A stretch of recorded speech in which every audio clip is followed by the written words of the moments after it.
This is white Meidiland ground cover rose, and this is my favorite carpet rose. The roses on this are just beautiful. When you look at them, they have a huge petal count. You see how full those flowers are, and great for cutting too. What happens is you get these long stems. If you look at this one over here, you see how that's on a longer stem? So I use these for cutting quite a bit because you get this flower cluster of anywhere from 3 to 10 flowers on the end of a stem, and they're just ideal for taking inside. So what I love about this plant also is the foliage is nice deep green. It just looks really healthy. When you compare this to other carpet style roses, this one for me is just head and shoulders above the others because the foliage is so nice and the petal count and the look of the flowers is just beautiful.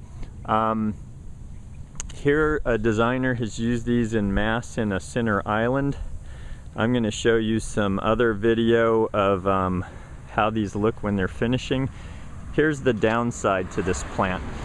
When they're finishing, they look really dirty. These flower petals stay on the plant, and until you clean them off, they're not going to look so good. This area is on spray irrigation, and that's going to multiply the issue for you because the overhead water on these petals is going to turn them brown as soon as they're the least bit done, and then as you can see here, it's hard to get them off. So you can spray these. I've got them on spray at my house, but just know that as the petals start to fade, they're harder to clean off and release. But there's a video on deadheading this plant and cleaning it up and pruning it, so you can check that out too. For me, that's not a big enough downside to keep me from using this plant. I use it quite a bit and highly recommend it. Spacing, they've really overdone it here. This is a designer that's not familiar with this plant. They've got these things, wow, it looks like 18 inches on center, if that. You can easily put these 4 feet on center and they'll fill in no problem. Also, I like to deadhead these and prune them at the same time. So again, that's in another video, but point being, I like to keep them at about 16 to 18 inches high, and now they will reach taller than that. I've never let them get a whole lot taller than 2.5 feet, but I suspect if you just let them go, they could easily reach 3 to 4 feet because they mound up. And that is white Meidiland. Oh, and the other thing is not deer resistant. Carpet roses and roses in general are not deer resistant.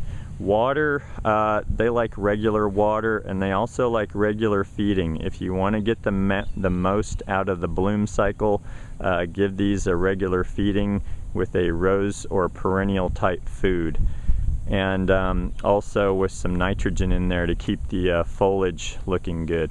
The other thing that's nice too is it doesn't really get disease. Even with overhead watering in my yard, I don't get any disease issues. I don't get black spot, mildew, or rust. So most carpet type roses are very disease resistant, which makes them even more appealing. And that's it for white Meidiland ground cover. This is rose white Meidiland ground cover used in too tight of an area. This designer was a little overly optimistic, and I do not recommend using this plant in less than 3 feet of space. It will drive the maintenance person crazy, and it will always be pushing out into the edges. So if you're going to use this, give it the space it needs to look right so that they don't have to do this to them. That's just crazy right there. That's about 12 inches wide. That should have been switched to a different plant. So spacing, give white Meidiland ground cover, and for that matter, any ground cover rose, a minimum of 3 feet wide.